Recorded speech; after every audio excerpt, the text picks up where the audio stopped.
Yes. There has been a situation. An asset escaped from a research facility. We need you to retrieve her. Retrieve? I thought we disappear people. What happened?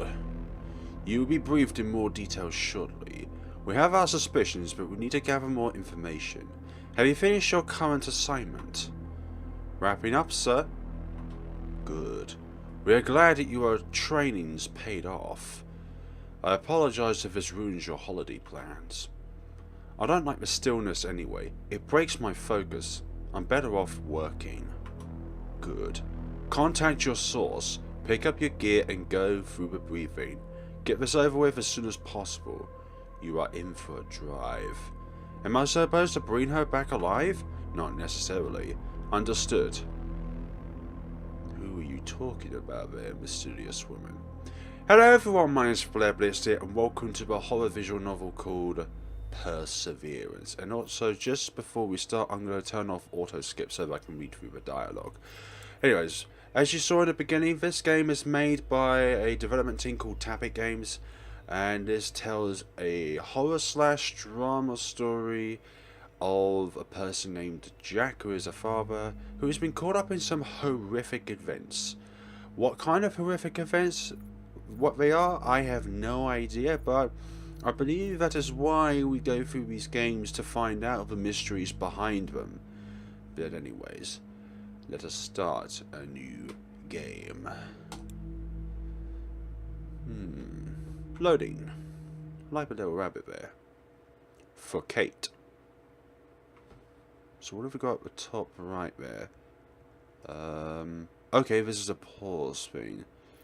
Right, so we'll okay, that's an autosave function. So we go save. Okay. Beginning. That's all I can say for that for now. Oh, it's quite nice to edit your own save name in. Okay, good. My name is Jack. Don't worry. You don't have to remember it. I'm going to die soon anyway. I don't write these words to be remembered. I just want to explain how we ended up like we are now. How and why the mankind collapsed. How I came up. I swear I did turn off autosave. Oh, auto skip. Okay. No, don't want that. I thought that's a... Anyways, my bad there. I want to read the dialogue. That's why I have that disabled. But I thought that was something else. To be honest, I just happened to be there when things started to get out of control. I was a simple guy, born in the mountains, always drawn in by the wilderness. But my parents wanted me to go to college. They worked hard and saved money only so they could send me there. I had no heart to refuse. When I first saw her, I thought she was an angel, fallen down from the sky. When I first saw her, I thought she was an angel, fallen down from the sky. We kissed, we made out. It was like heaven. But as soon as the world opened up before me, another force pulled me back to the earth.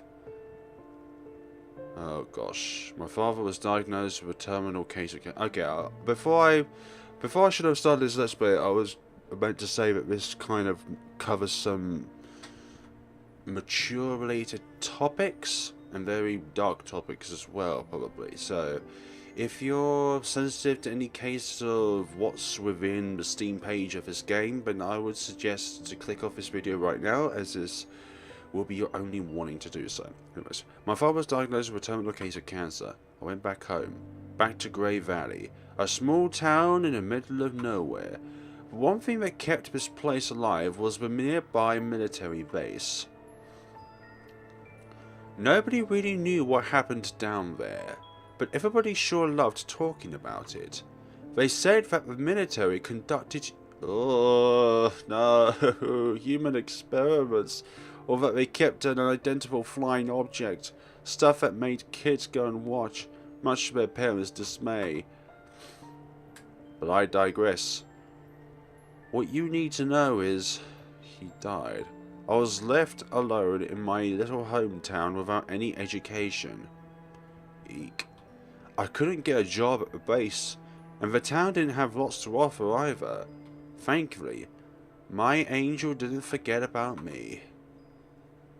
Natalie called. I asked her to come, so she did. When I proposed, she gave me a serious look and said, "Kneel before me, man." I looked her straight in the eye, smiled and just kissed her. I promised I would never kneel before her, and that I would always be there for her. I don't have to tell you that she accepted my proposal. I had to wait for her to graduate. Once she got her degree, I convinced her to move to my part of the world. We got married, she got pregnant, twice. In the end, Hope was our only child.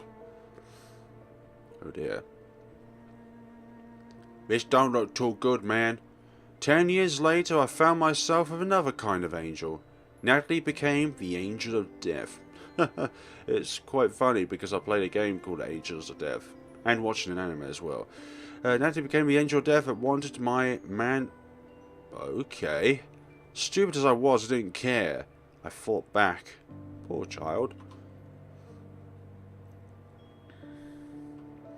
Any kids who, or any people watching this who have experienced these sort of traumatic things in the past where their parents have fallen out, I can only say that I am incredibly sorry for that. Are you totally out of your mind? Look who's talking. Hope is 11. She's just a little girl. A girl. You know how to recognize one of them, right? Are you serious now? I'm dead serious. And I'm not letting you take our daughter on a hunt. Why?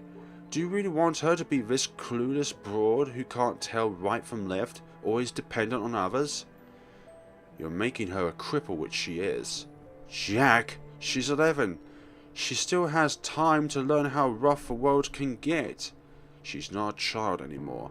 You should see her when she's out there, in the woods. You should see how smart she is and how quickly she learns new things. But you never... But I never what?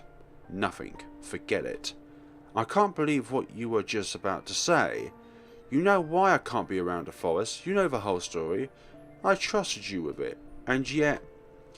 You really think I don't want to be around my family? That is not important to me to be close to you and Hope.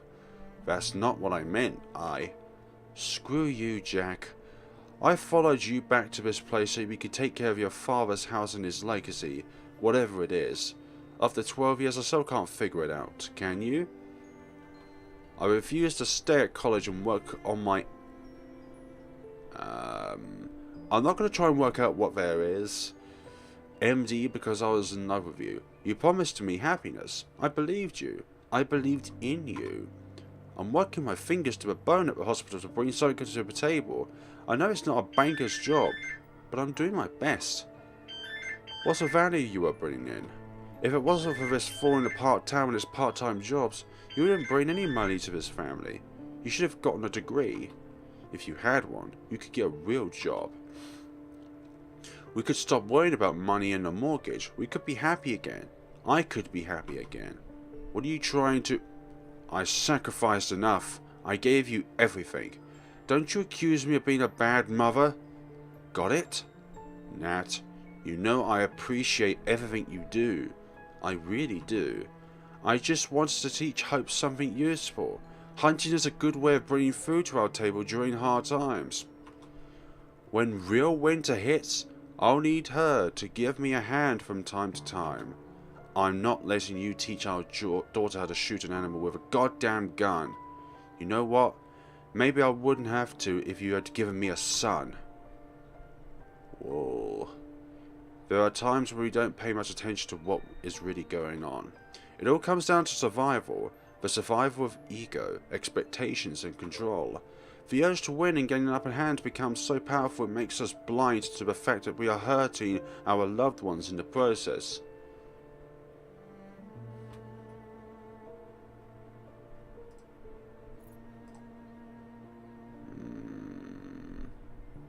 What? 3 slots? I swear I saved down there.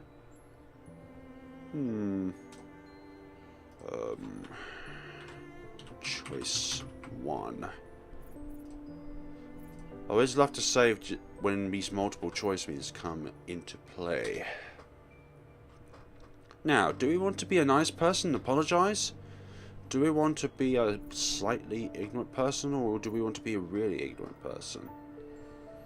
But sometimes the most apologetic choices aren't always the best ones to go about. Remain silent. I always admired your composure. Being level-headed with everyone else lost their temper. Sometimes, I think it's just an escape. You're running away from me and your own feelings. Silence also means something, you know. You still hold a grudge against me? I can feel it. I hope I won't change your mind about the hunting. You'll do as you please. Just be careful with our daughter. She's all I have. What, and Jack?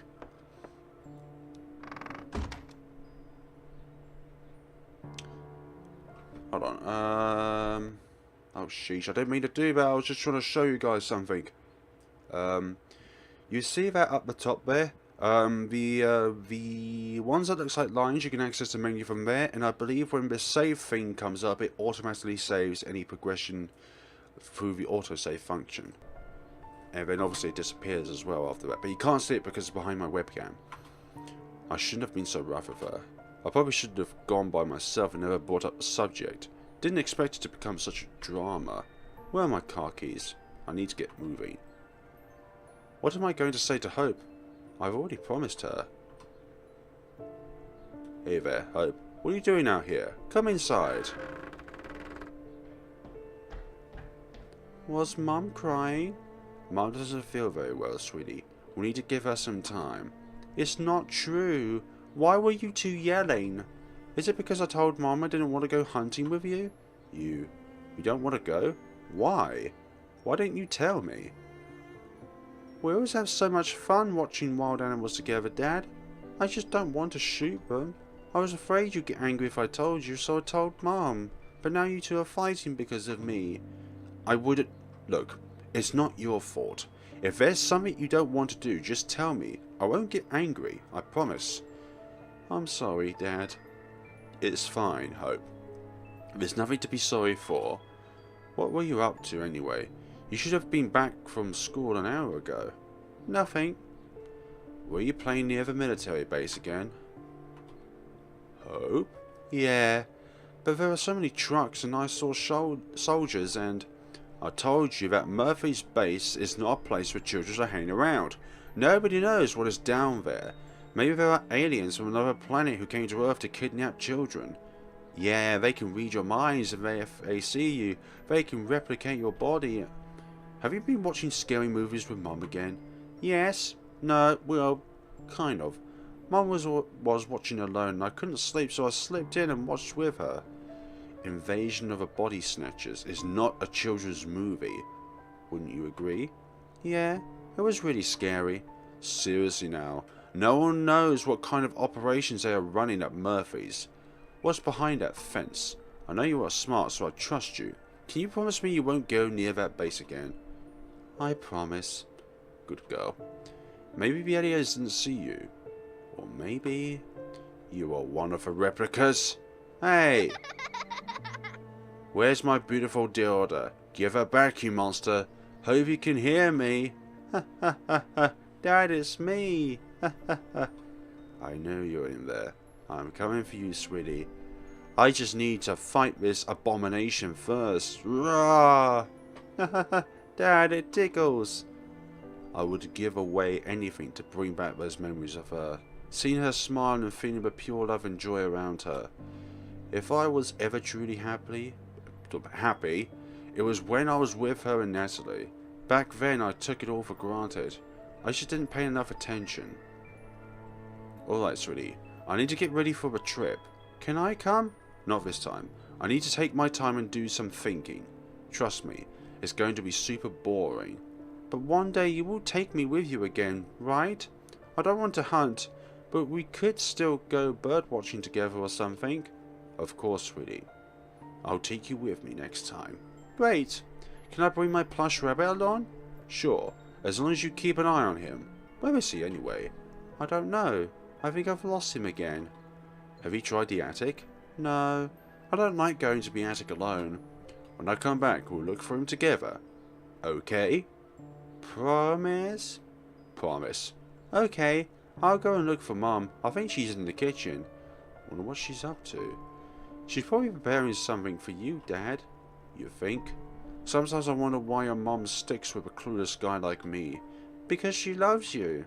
How do you know, Detective? Because she told me so. I love you too, Dad. I love you too, sweetie. Now, run along and make sure you clean up your room before I'm back. Dad? Yes, Pumpkin? Do you really wish you had a son instead of me? Hope. It's okay, Dad. I'll go see how Mom is doing. I'll clean the room before you're back. Yeah, that was a bit of a silly one to call out there, Jack. As she's walking away, I caught a glimpse of a tear in her eye. I have no idea of the damage I'd done that day. I'm still trying to figure out what malign force drove me to act like one of those to my family. Maybe it was my short temper or my lack of restraint. Maybe it was something else. Having a son had always been my dream. I would imagine teaching him everything my father had never taught me. Taking him out into the world, watching him grow and mature.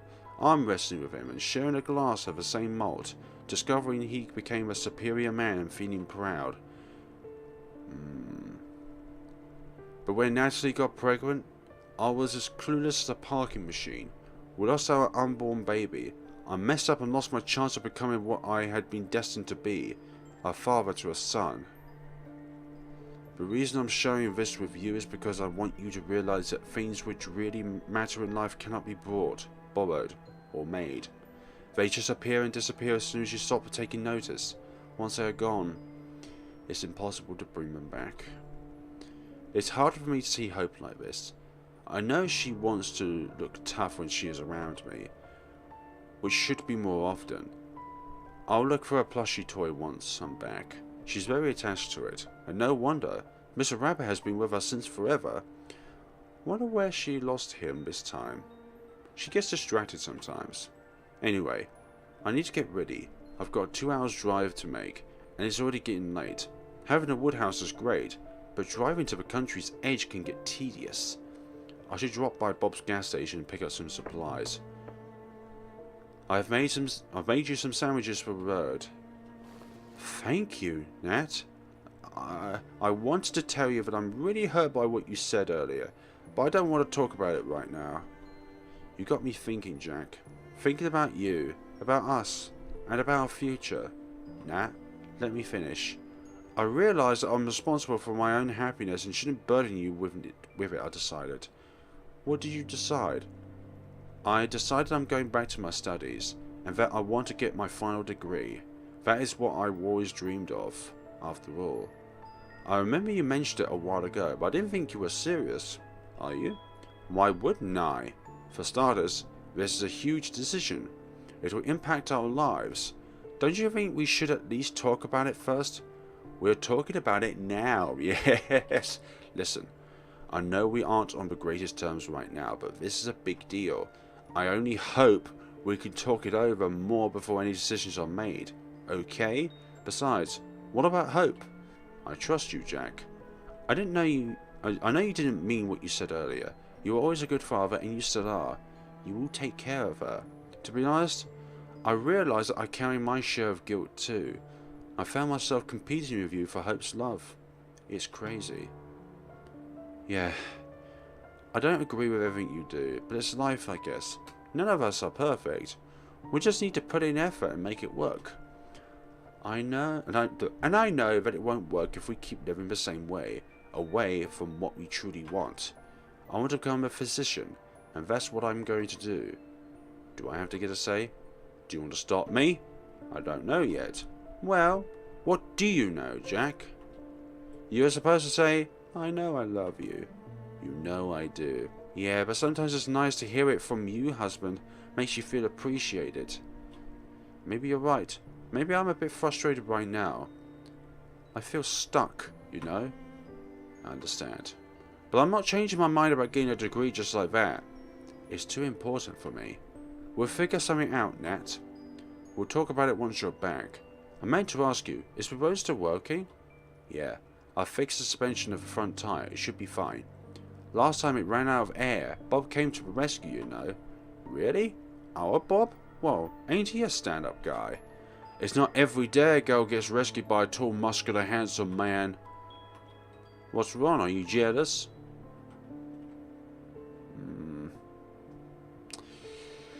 This is no time to be angry, okay, Jack? Just shrug it off and we'll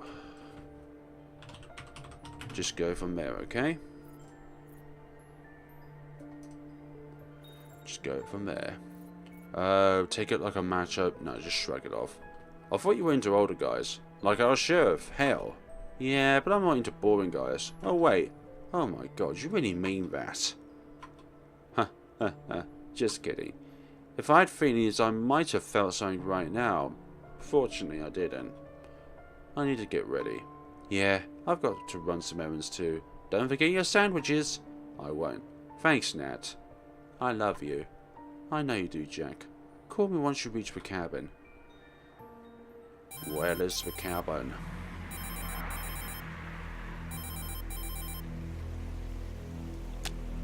This woman again.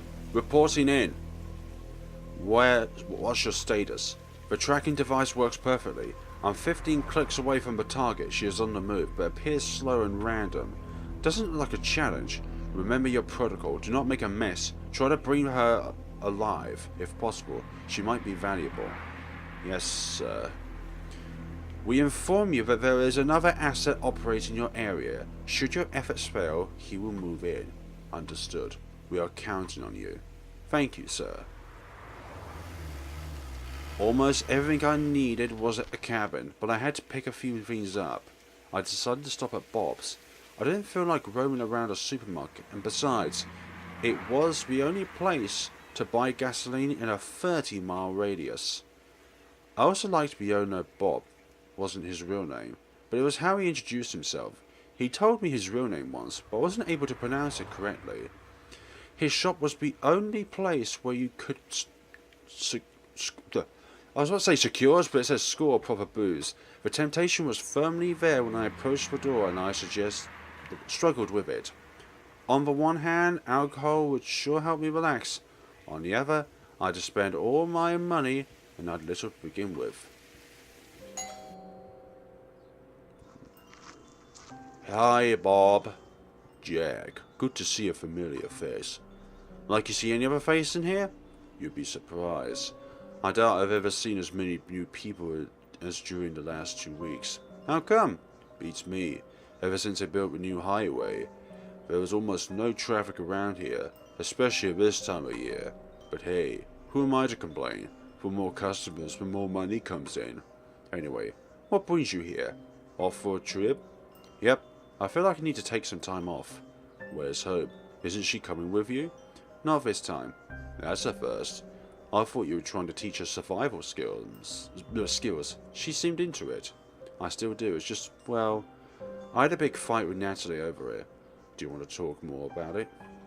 Natalie gave me a lecture about kids and responsibilities. She said Hope didn't want to learn about hunting. It turned out to be true. Hope admitted it.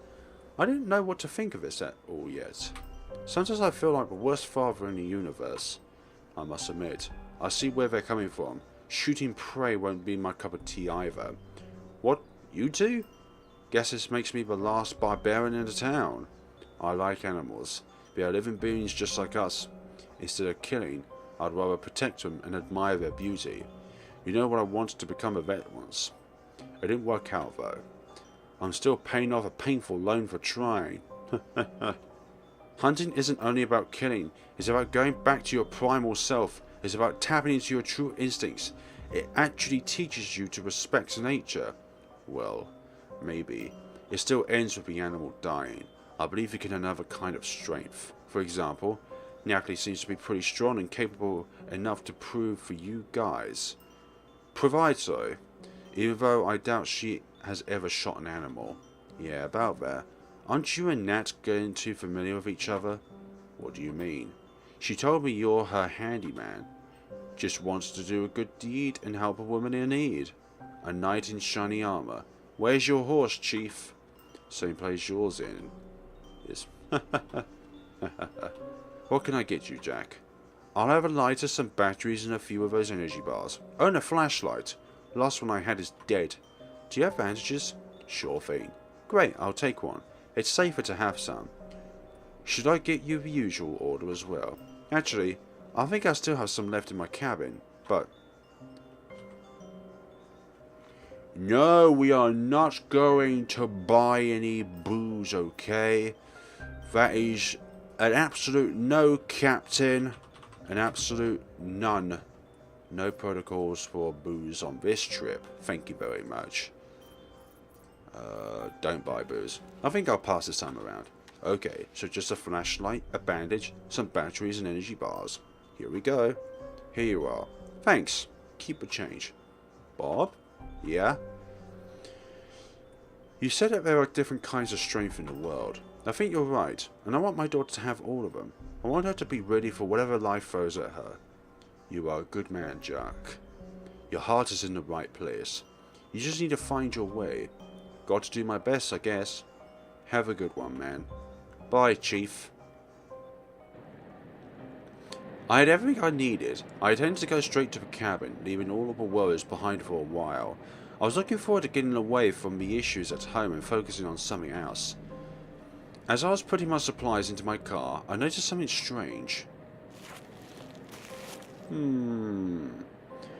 young woman was strolling down the roadside.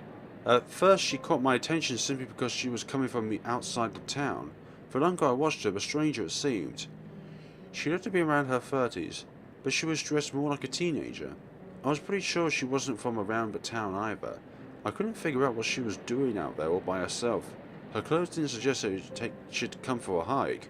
They were far too thin for the time of year, and she wore heavy makeup. It was smudged here and there, as if she had just run away from a bad party. I thought that maybe her date went south and some guy flew out of his car without a warning. She looked confused, but strangely enough, she seemed happy at the same time. I decided I might as well talk to her. I mean, would you be curious too?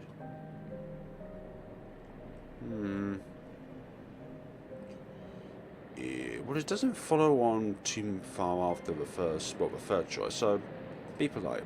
Hello, miss. Hello, angry mister. I'm not angry. My name is Jack. I'm Jane. Is everything alright? You look a bit lost. Well, I guess I am. Where am I? We're in Grey Ville. Oh, wow, never heard of it. Is it pretty? Wow, aren't you a little, worried? How did you get here? I don't know, really. Should I be worried? I have no idea. How come you didn't know how you got here? I'd rather not say. It's embarrassing. You can tell me now. I might be able to help you. To be honest, I have this condition. Sometimes I forget things, like literally.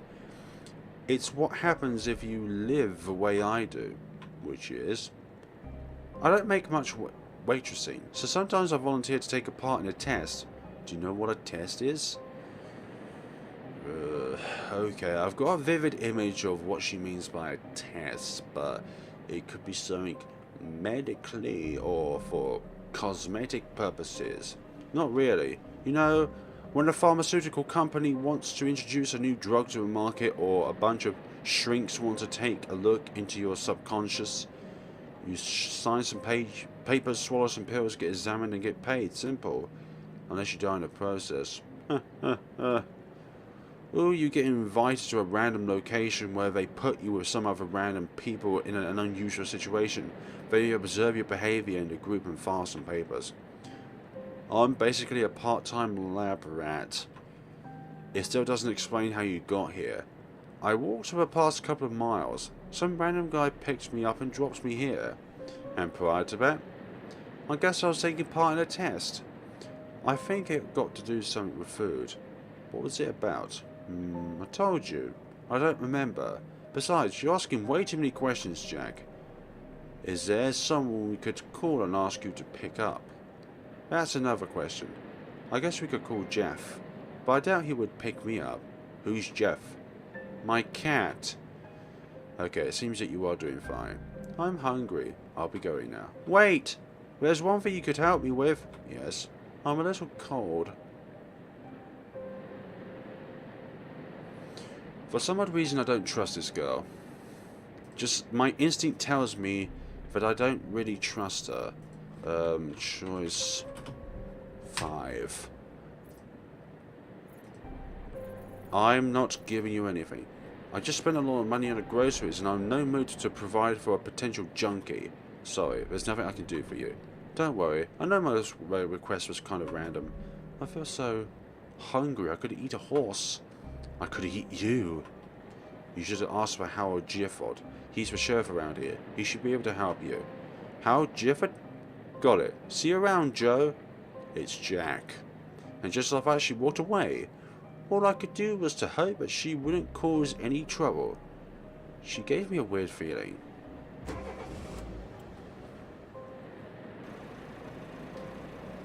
It was already getting late, and I still had a long way to reach my cabin, and I wasn't a big fan of driving after dark. I decided to not waste any more time. With my favourite band on the speaker, I turned on the engine and hit the road.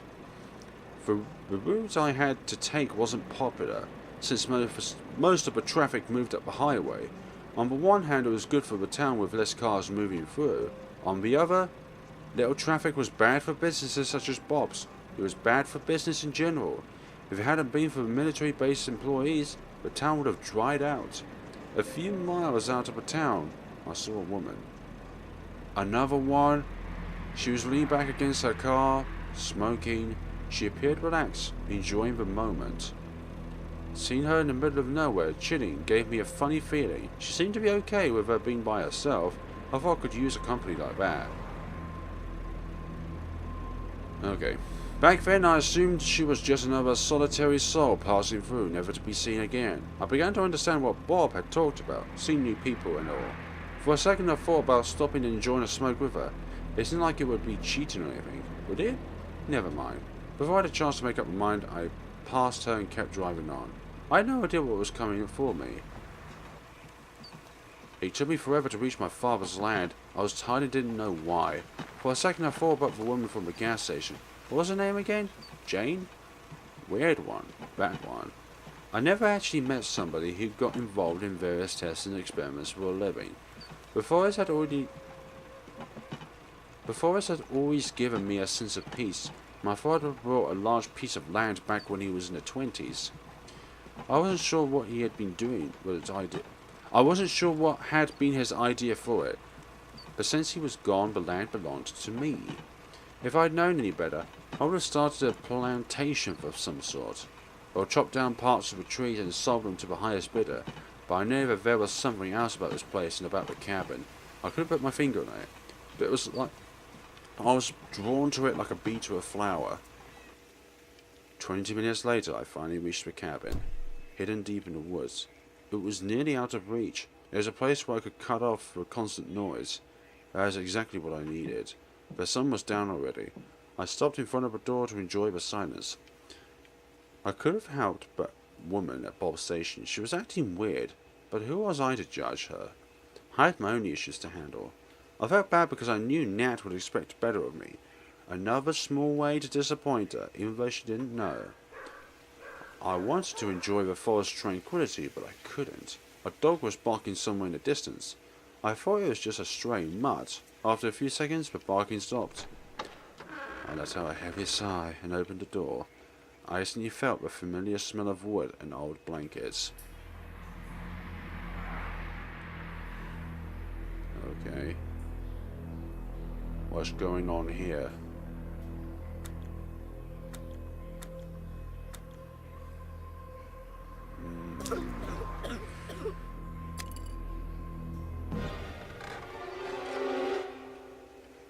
I didn't know what that was, but that didn't seem good.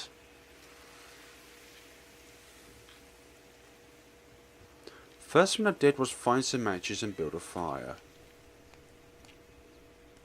It was a long time since I'd stayed at a cabin. The air inside has gone stale. The furniture was covered in thick dust. Judging by the smell, a fungus had crept in somewhere. It felt like home. I didn't have the energy to take care of it. As soon as I got inside, all my weariness caught up with me. I tossed my bag onto the bed and sat down beside it. The worn-out wood creaked under my weight. I thought that I'd finally have a chance to relax. I was wrong. As soon as I sat down, my phone started to ring. The usually cheerful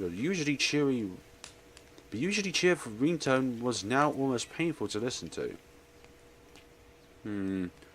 I remember the times we needed to walk around the house to get a signal. Now these bloody things can catch up with you even in the middle of nowhere. I reached down for my phone and checked the screen. There was a single name on it. Natalie. Right, I was supposed to call her. Was it already time for an aftermatch? Can't say I was ready, but I couldn't simply ignore her either. Hello, Nat. Hi, Jack. How was the road? It was fine. I just got settled. Good. Is everything alright? What do you think? No, look, I don't know what took hold of me, but I know that I crossed the line. You have no idea how much it hurts. I know, No, you don't. Alright, listen, I don't want to fight anymore. I'm tired and... Yes, I know, there's too much in your mind. There's always something more important than working out problems. I am trying to work out our problems. And how are you planning on doing that? On your own. By yourself. You don't talk to me. Have you ever thought that it may be worth it to include me in the process? You know what, Jack? You can just be so selfish sometimes. You seem to be blind to a very simple yet profound truth. What are you talking about? It's not only about you. Not anymore. Think about it while you're out there.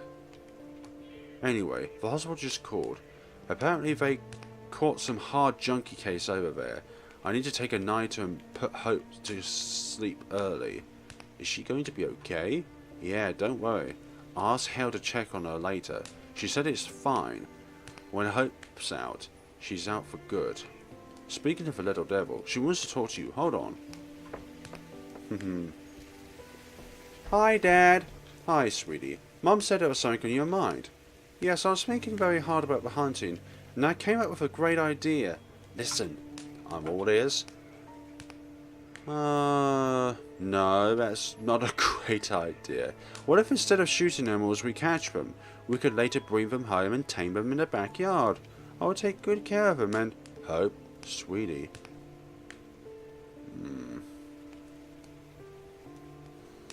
It is a great idea, but wild animals are not tameable. I'm just saying that right now, but they are absolutely 100% not tameable. Certain ones anyways. You know what, let's be a good father. That's a great idea, Hope. It was an awful lie, I know, but hearing how proud she was of her idea, I simply couldn't bring myself to break it to her. Sadly, I'd always been a poor liar. You don't sound convincing, Dad. Well, you see, we can't just tame wild animals. They're much happier in the wild. That's where they belong. Then maybe we could at least get a dog? I always wanted one. A dog can protect me and Mom if something scary happens, and he could be my best friend. Hope, we've talked about it already. A dog is a huge responsibility, and with me and Mom working, we won't be able to take care of it properly. I could take care of it myself. Maybe this way Mom could come on a trip with us. She wouldn't be so scared of the forest if there was a big dog next to her, right? We'll talk about it when I get back. But, Dad... Anyway, I hope you'll be staying alone tonight. No scary movies, okay? Okay, nothing scary, I promise. Don't tell Mom, but I'll be watching Princess Dragon. Princess Dragon? Aren't you a bit too old for a fairy tale? Oh, right, so we're too old for fairy tales and too young for horror movies. It's my favourite movie. How do you know it's a fairy tale if you've never seen it? Well, I asked you to watch it with me once, remember? You never did. We didn't do things you want to do.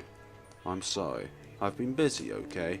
Yeah, because you're always sitting in your shed with your monster car, or you're out somewhere far without me. Have fun by yourself, Dad. She hung up on me. That was a first.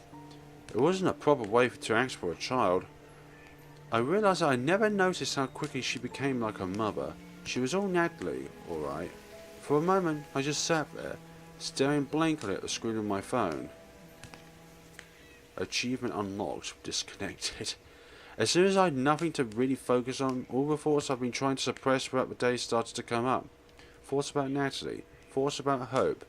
Too scared to tell me that she didn't want to spend time with me the way I thought she wanted.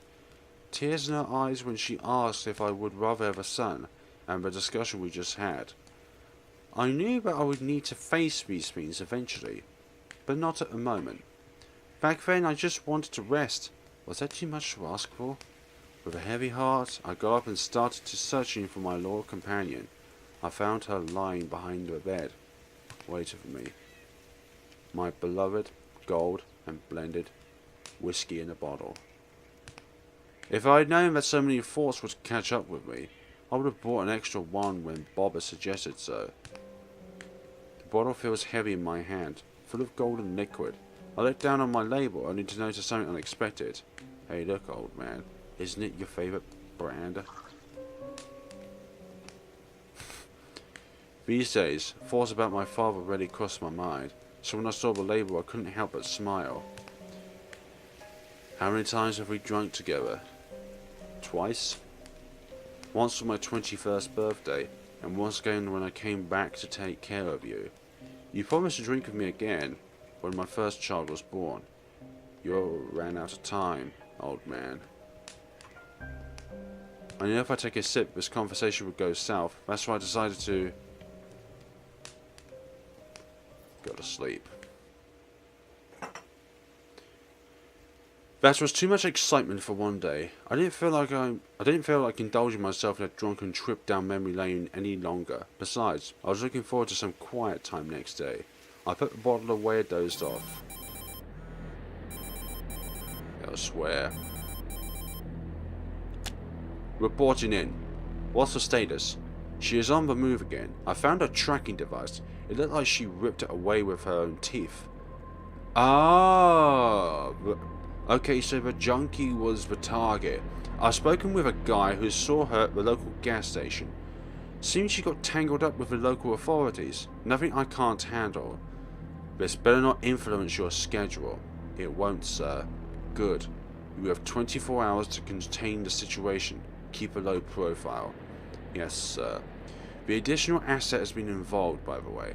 Once the target is contained, we will have another task for you. Understood. So she's like a witch hunter or something?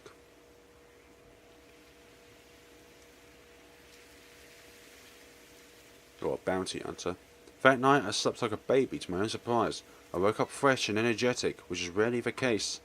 It didn't take me long to realise why. When I looked out of the window, I noticed that the sun was already high. I must have been out for at least 10 hours. Which meant I had wasted my first day. No animal I was interested in would be active in the middle of the day. Another dog barking. I opened the window to let in some fresh air. A cool breeze carried the smell of pine cones and wet moss. Stirred a feeling of nostalgia. However, I couldn't dwindle it for long. I heard the barking again. The dog had to still be out there somewhere. What's wrong with this damn mutt? I closed the window, but it got me thinking. Why would a dog still be out there? I decided to check it out. Leaving it like this could be dangerous, especially if the dog was aggressive. Stumbling upon it during the hunt could end badly. I grabbed a pocket knife from the shelf, and my bag with Natalie's sandwiches. The stuff I had brought at the gas station was still inside. I took my rifle too. If the dog had rabies or some other disease, it would fall on to me to do something about it. Armed, I left the cabin.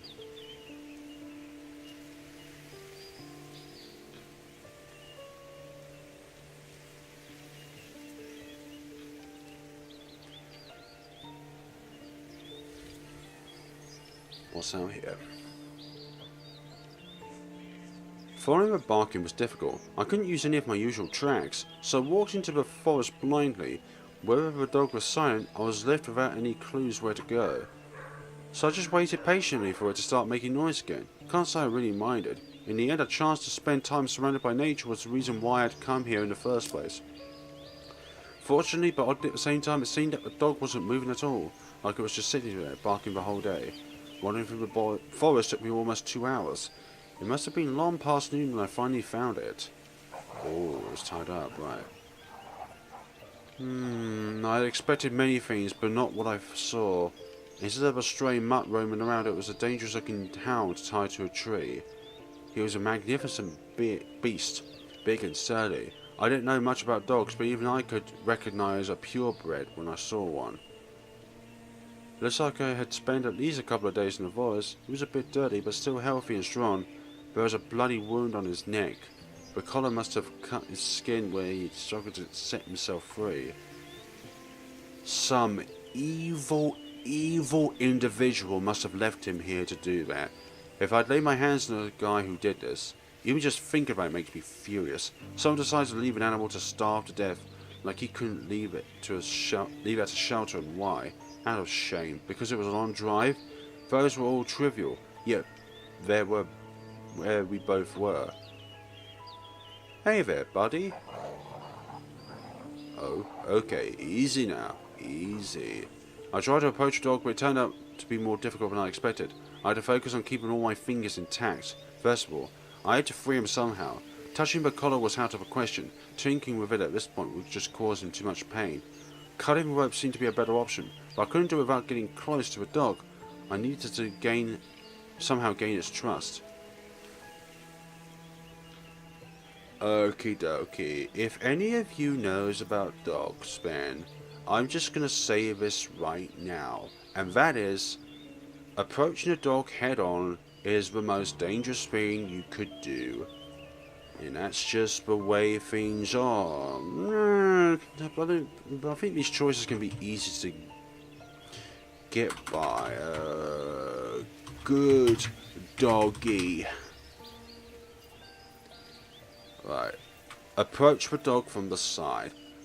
I didn't want to make him feel more threatened than he already was. That's why I decided not to rush things and slowly approach him from the side. He seemed tense and alert, but didn't make any move.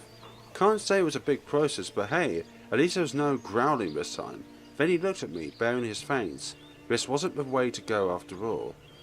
I had to start from the beginning. How the...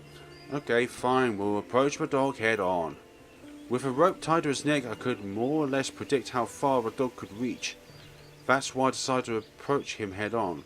In the worst case scenario, I would just get out of his range. It was a poor choice. He didn't attack me, but he definitely felt threatened, for he took a step back and bared his teeth, wrinkling his nose. I could see in his eyes he didn't want to fight me, but I knew that he couldn't run away. If I got any closer, he would snap.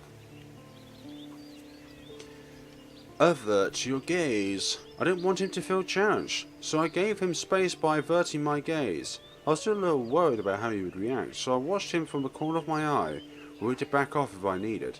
But it seemed that the dog finally gained some confidence. He started to wag his tail timidly.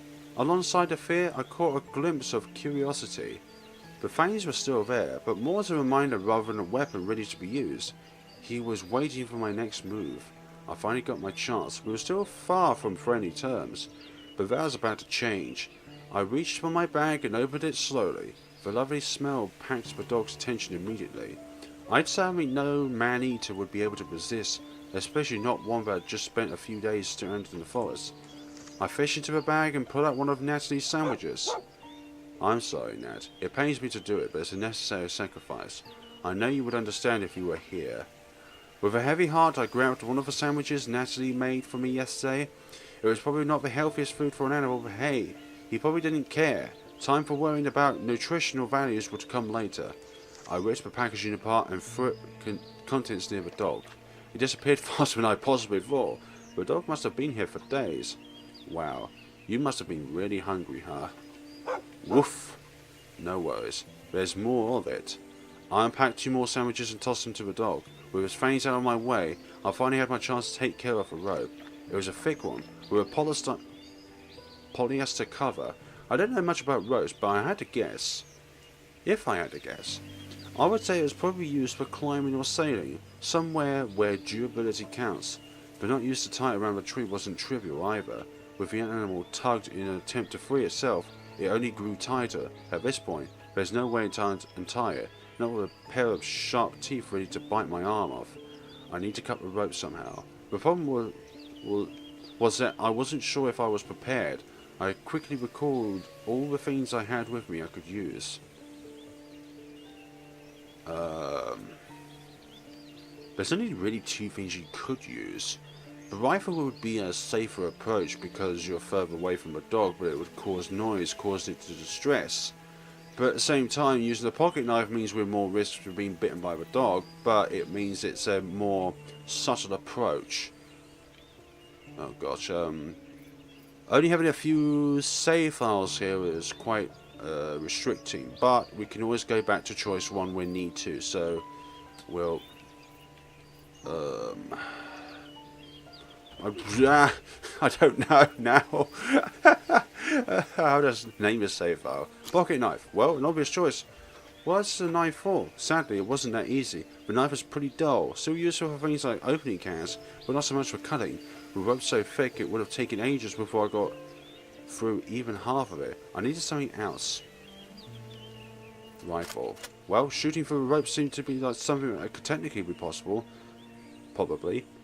I've seen it in movies countless times, but had serious doubts if it worked in real life. In the end, I concluded that trying would be a poor choice. Not that I could predict if it would really work, but the sound of shooting would terrify the dog, yes, moreover, I could hurt him in the process. I need to come up with something else. I don't know how the others would work. Flashlight. No, just no. There's no way that... Wait, I have an idea.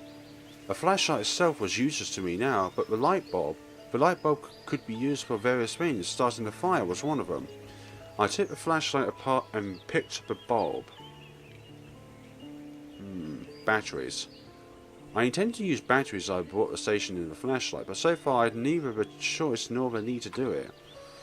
I took one out of the packaging. I had all the things I needed. Now it's time to set my plan in motion. Using the pocket knife, I broke the light bulb to expose the tungsten filament. Then I placed it under the rope and carefully touched the base of the bulb with the battery. The filament lit up immediately. The heat allowed me to melt the cover of the rope, which made cutting it much easier. As I was cutting the rope with my knife, I kept watching the dog. He sat there and was growling from time to time.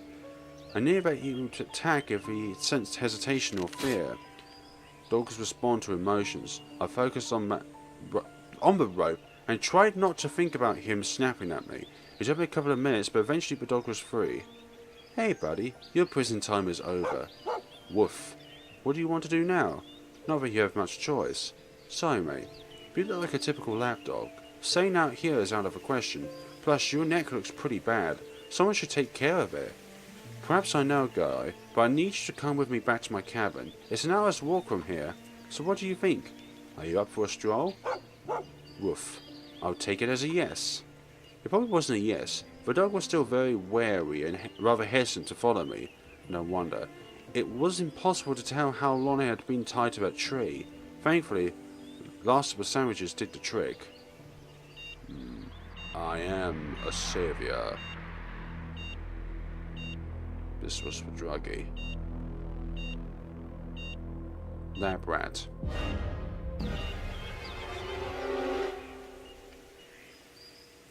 I was able to lead the dog all the way back to the cabin.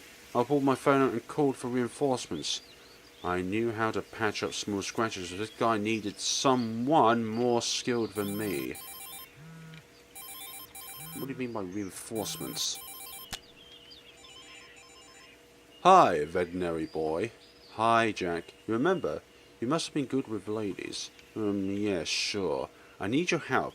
You know a thing or two about treating animals? Yeah, a thing or two. Why, you had a change of heart about shooting animals? No. I still hold my point. But I found a dog tied to a tree. Some evil individual left him there to die. He's in bad shape.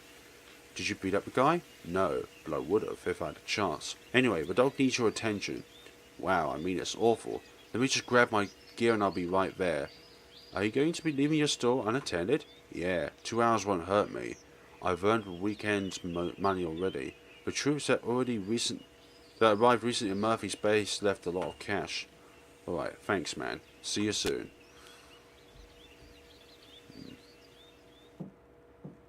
Bob came earlier than I expected. My guess was he had been speeding all the way. Hey Jack, where's the patient? You didn't waste time, do you? Over there. It took some convincing to get the dog to walk through the door, but in the end a prospect of a warm place to rest won him over. Bob approached the animal slowly. He checked his tongue to get the dog's attention. Then he extended his hand so the dog could smell it. Unlike me, he seemed to know exactly what to do. Bob reached down to remove the collar. I wonder if he would be able to keep his hands intact. Fortunately, he was. Not only that, he also managed to clean the wound, even though the dog clearly wasn't happy about it. The animal began growling and leaning away, but the fearless man grabbed him firmly. The dog calmed down. Although I wouldn't openly admit it, I was impressed. I would have never guessed that a simple guy from a small gas station knew so much about handling animals. To be honest, I used to look down on him. I didn't know exactly why he had abandoned his studies. He seemed amazingly skilled. I doubted it was because of poor marks. Alright, I did as much as I could. The wound isn't actually that bad. His neck is swollen and there was some bleeding, but the cut wasn't deep. And he's a tough little fella. But remember, in the end, I'm not a specialist. You should take him to a professional. Yeah, I know. It's just that there are no vets around here, and driving this fellow back home with that wound would have been pretty hard on him. That's why I called you. Yeah. He doesn't seem to be open to trips with strangers yet. I also brought you some dog food. Don't give him too much at once. If he didn't eat for a few days, he might not digest it properly. Anyway, what will we do with him? I don't know yet. When I found him, I just had to help him. I didn't have much time to think about what to do with him later. I don't feel like giving him away to shelter. Maybe you could take him? He seems to trust you. I would love to have a dog, but you know full well that I can't, Jack. Don't tempt me. Why not?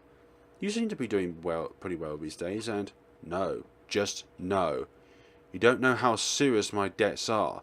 I won't take responsibility for a living creature when I can't predict that I'll be able to pay my own bills next month. How a young guy like you got into serious debts? Well, long story short, back when I was still studying, me and my brother took over our father's company. It was in pretty bad shape, but we were sure we could restore it and start making money again. I even dropped out of college to have enough time to make it work. It didn't work out. The amount of work overwhelmed both of us, but we didn't want to give up. We were stubborn people, me and my brother. Eventually, we went to a bank for a loan. That's how we ended up in a debt. At one point, my brother decided it was all my fault, but I hadn't done enough, that I was slacking. He accused me for all his bad decisions. I snapped and left. I'd taken his gun with me. A few months later, I ended up here. Sounds tough. Yeah. I doubt there is anything worse than losing your close one's support. Sometimes it's better to leave than to manage with a tough person. But hey, it's all water under the bridge. Unless my brother comes after me to collect his gun. I didn't know you owned a gun. Well, I need to look after my business, you never know. So what do you intend to do with a dog? Actually, I was talking with Hope about adopting a dog yesterday, right before we started arguing. You seem to argue with your family a lot recently. I can sense your anger, Jack. Oh, really? What is it? Does my aura give it away? See? It comes out again. Doesn't matter if you believe me or not. Anyway, Hope accused me of not spending enough time with her, so I was thinking maybe getting her a dog would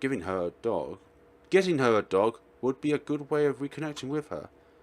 Sounds like what she needs is your love, not a pet. A dog was just her way of drawing your attention. I know. But it seems like a good start, right? Sure. Any reason to spend more time with your kid is good. You should give a dog a name. A name. Coming up with one was always tricky. It would have taken weeks if I was to really think it through. I decided to just go with what comes to my mind. I looked at the dog, he tilted his head.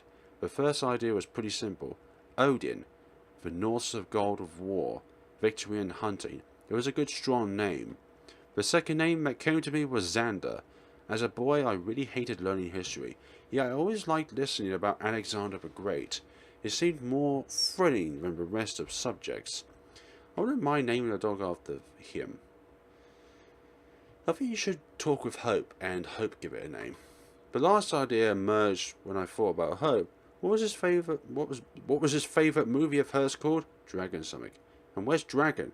There must be a brave knight to defeat it. This guy here was big enough to be called Knight. I decided to go with... I'd rather just... I'll go with Odin. I'll name him Odin. It fits him well. By the way, Jack, there's one more thing I need to tell you. Don't tell me you and Nat have an affair. I would have to shoot you right here. Please don't. I still got my debts to pay off. What is it then? There was this chick at the station asking for Hal. She said she knew you. Oh, yeah, no, I mean, she's just a chick I met and wants to help. She seemed out of her place. At first I thought she was just kind of junkie. She gave me this really weird feeling. She was shivering too. Anyway, Hal took her over to the station, so she's not my problem anymore. But that's not all. Another woman arrived last evening, asking about that chick.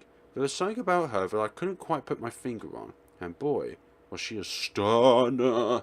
You should have seen her. She was lean like a dough. What was I saying? The other woman? Oh, yeah, she asked about the military base. I thought she might be a spook or something. A spook? You've been watching too many action flicks, Chief. I'm telling you, man, sometimes going down. So many new soldiers arrived yesterday. Now this woman. There was also a guy with a briefcase this morning, and he... Hold up, Bob. You are getting carried away. It's just another weekend in the town, only with some outsiders travelling through. Yeah, you are probably right. I better head back. Got a business to run. See you later, Chief. When Bob left, I approached Odin. I decided to try Bob's trick to see if I could get a similar result. I clicked my tongue and extended my hand. At first the dog just sniffed my palm. Reluctant to do anything more, but after a brief moment of hesitation, he licked my fingers. I took it as a good sign. It was a start. Yeah, licks are better than bites. So does this mean we're friends now? Woof. I scratched his back, causing a lot of tail wagging. It was just as I thought. He was a lap dog. His previous aggression must have been caused by a mix of pain and fear. As I patted him on his head, he was nothing more but a giant pet. A pet with a jaw full of fangs and enough biting force to take your hand off. Still a pet. Hope would love him for sure. Funny that I came here to escape from all the tension with Natalie, but thanks to my new friend, I wanted to go back. I wanted to see the surprise on their faces. I wanted to see how happy Hope would be and how Natalie, unsure at first, would change her mind as soon as she saw them playing together. I knew it wouldn't resolve all our issues, that I would still need to face my shortcomings, but dog gave me a starting point. I knew what to do and had the confidence to do it. It didn't take Odin long to start frolicking around. I wasn't against a little wrestle playing, but knowing that the wound on his neck was still pretty fresh, I tried to do it as carefully as possible. Yet, when nearly 30 kilos of deadly fluffiness jumped me, I got overturned in a moment. I was too afraid to grab the dog by the skin. Soon I regretted I hadn't done it. As our little play caused additional costs, I heard a loud crack near my right pocket. Okay, buddy, stop. That's enough. No, Odin. Enough. Sit! When I finally managed to get from under my dog, I reached into my pocket only to find that my phone took the whole enterprise pretty badly. The screen was covered in cracks. The battery went loose, and the frame above the speaker was smashed. For a second I thought it was done for. Fortunately, as soon as I put the battery back in, the phone came back to life. The case was cracked, but it was still usable. In the end, I decided to call it a night. It had been a long day. I planned on going for a hunt in the morning, so hitting the bed early was crucial. This again. Reporting in. This is not a scheduled call, Agent. The woman got away. No one told me what to expect of her. She attacked several people at the hospital. I saw her. Calm down, Agent. This wasn't in the briefing. The girl basically bit her way out of the hospital and jumped off a third-story window. She was like mad. I've never seen anything like that. And others? The locals are shocked. The sheriff wants to organize a manhunt. I've already seen soldiers from a military base moving around the town. The town will undergo a quarantine in a matter of 2 hours. It should make your second task easier. Your briefing. Listen to me. If what she is carrying is infectious, your quarantine won't be able to contain it. People will die. I need to find her. Calm down, Agent. Focus on your second target and let us do our part. What about my extraction? You will figure something out. Your task is to secure the scientist and get him out alive. And the second asset? He is none of your concern. Find the scientist, get him out alive, bring him to us. Do not fail this time. We'll be very sorry to see you go.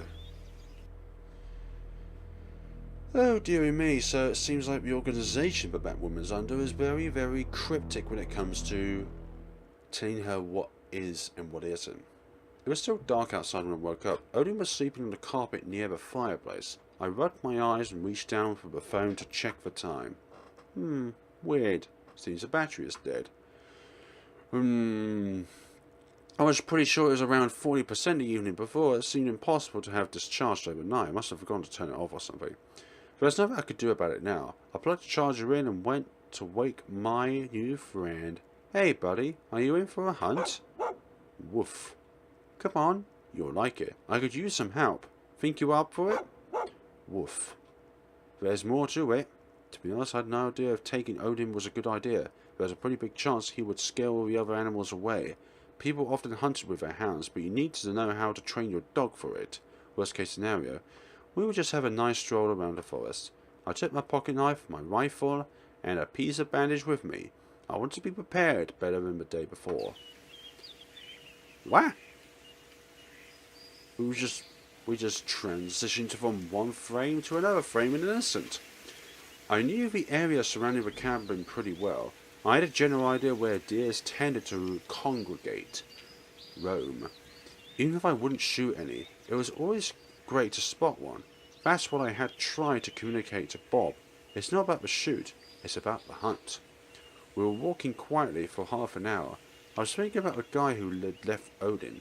I had no respect for such a person. I remembered the rope. It must have belonged to a chimber or somebody working with boats. Suddenly, Odin stopped and started sniffing around. I knew he must have caught a trace. I had a feeling he was a real predator after all. Domestic dogs and wild dogs are both equally as capable at hunting. I decided to trust his instincts. A dog's sense of smell could guide you to places where you would otherwise miss. He stood still for a minute, focused on one direction. He began to growl, but I couldn't see anything. His dog began to run. I struggled to keep up with him. I was trying to guess if we were up against a bear or a deer or something else. However, what I saw was a person. A young man in a blue sports jacket and a baseball hat. Silver carbineers at his belt rattled as he walked. Compared to me, he made a hell of a lot of noise. I'd never seen him before. What did I recognize, though, was the place we were in. The same place where I found Odin the day before. Before I had a chance to connect the dots, all hell broke loose. The two of us weren't the only people around. There was someone else. Someone I didn't expect to see again. It was that woman from the gas station, Jane. She was moving extremely fast. She ran up to the unsuspecting guy and jumped right on top of him, knocking him down. She leaned down toward his arm and...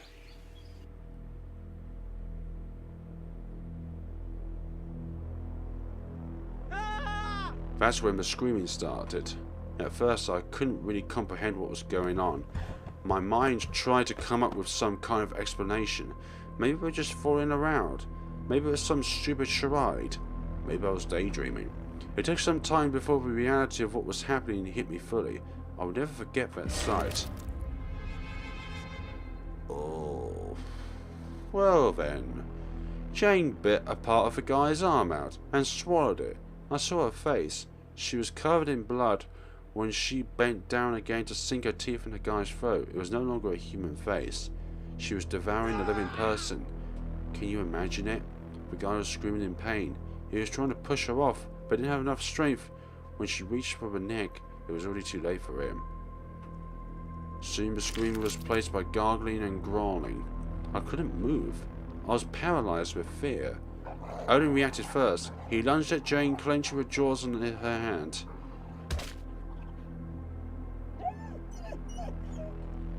I don't know where her strength came from, but she tore my dog. It was a paper doll.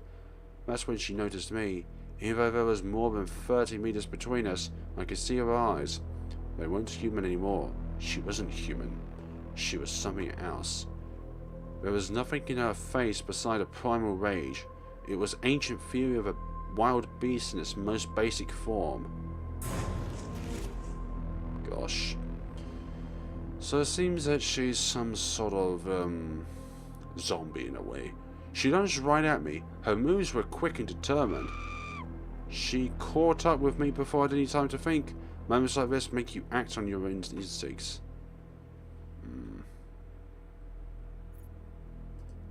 I'm sorry. I never gave it a conscious thought. I raised my rifle. My body acted on its own. Recognizing the familiar motion, I aimed and took one shot. For a split second my mind became crystal clear. I wasn't sure if it would make any difference. I breathed out and awaited the sentence. It was enough. I shot her right in the chest. And through a lunge, she was squirming on the grass, whimpering. As her breath grew desperate and her moves sluggish, she started crying. When I shot animals, I always made sure we didn't suffer. If my shot missed its mark, I shot again, but this was different. I stood above a young woman crying from pain, a woman who tried to eat a man alive a few seconds prior, a woman who I met 2 days earlier. What was I supposed to do?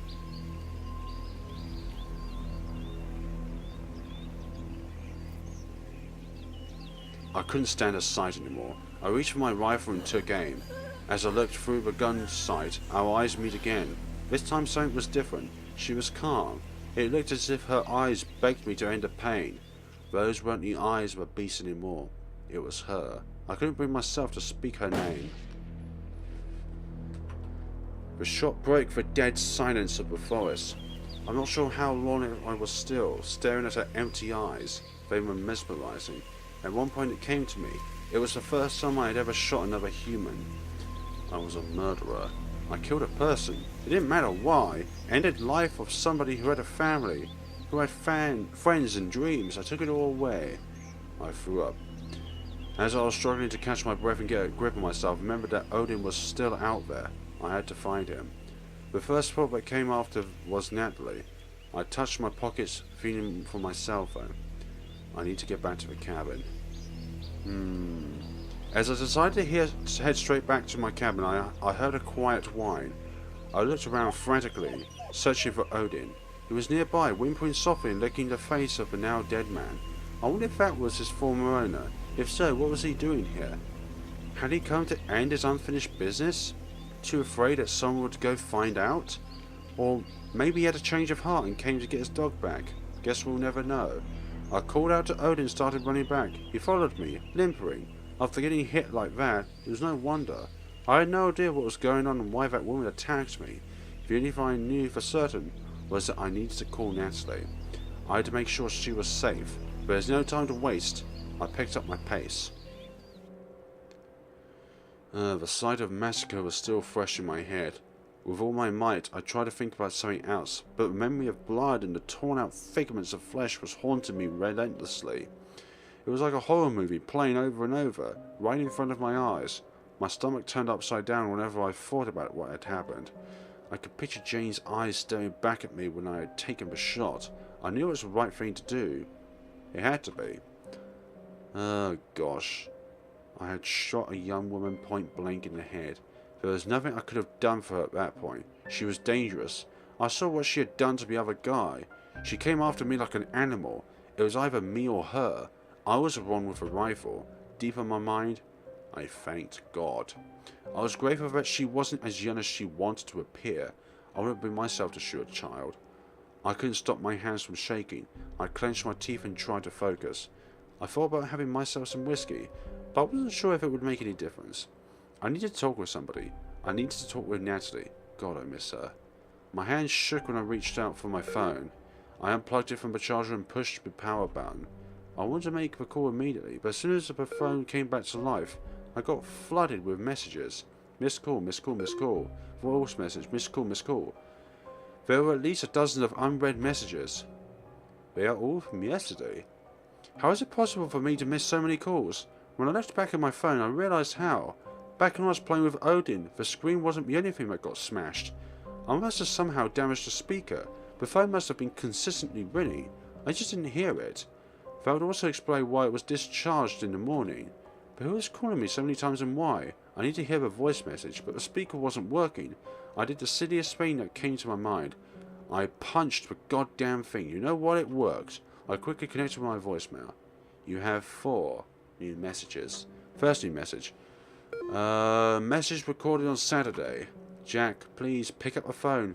This junkie they brought in yesterday, she snapped. I mean, God, she attacked some of the staff. There was only 3 of us. Another nurse and Dr. Jacobs got bitten and scratched. I've never seen anything like her. I'm okay, but she jumped out of a window and vanished. I'm worried about Hope. I'll be heading back. Call me back soon. Second new message. Message recorded on Sunday. Pick up the phone. You need to get back here, Jack.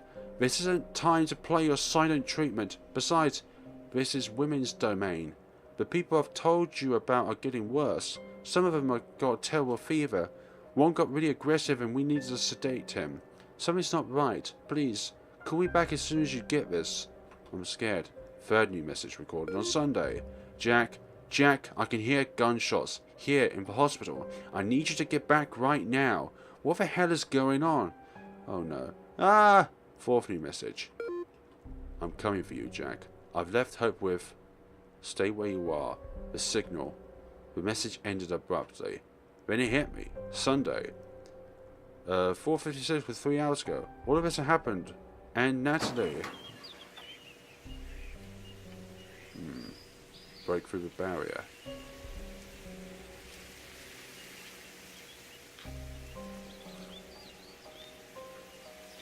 Was she? Her entire arm has come off. No, that's not my imagination, it's just bleeding. After the voicemail stopped playing, I just stood there, staring at the screen. I guess I needed a moment to process what had happened. As soon as I snapped out of my stupor, I knew that I had to find Nat. Nat? What? My first instinct was to call her, but my phone had had enough. The goddamn machine broke completely. The screen went blank, and it wouldn't respond to me pressing the keys. I didn't seem to sense my distress. He came closer, woofing. Do you want to help me, buddy? I had little choice. I took Odin and went off. I knew that Natalie had been coming for me, and I knew the route she must have taken. It was a long road, but I had no other means of finding her. With the dog at my side, I clung with what little hope I had left. I scarcely remembered getting into the car and setting off. Sweat trickled down my back the entire way. I wasn't speeding only because I was worried I might miss her. Eventually I found our roadster, crashed beside the road. I parked there and went out. Natalie was nowhere to be seen. My heart skipped a beat as I scanned the surroundings. My thoughts scrambled. I couldn't bear the thought that the last memory Natalie would have had of me was that of an absent jerk. That our argument would be the last time we saw each other. I had to find her. I had to find her and make things right. But for all my determination and effort, Odin was the one who found her. He darted off the road into the forest. I followed. I didn't think much. It was an instinct. I guess I trusted him. It didn't take long. We didn't even move far from the car before I saw her, stumbling between the trees. She didn't seem to recognize me. Her eyes were dazed, her skin dead pale. I didn't know what to do. She was wounded. I could see it. A piece of her shirt wrapped around her. I had to leave. Well, I'd left her again. I wasn't there when she needed me the most. What was I to tell her?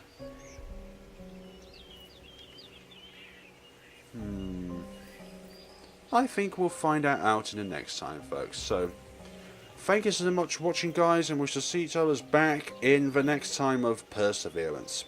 Have a good day and take care of yourselves.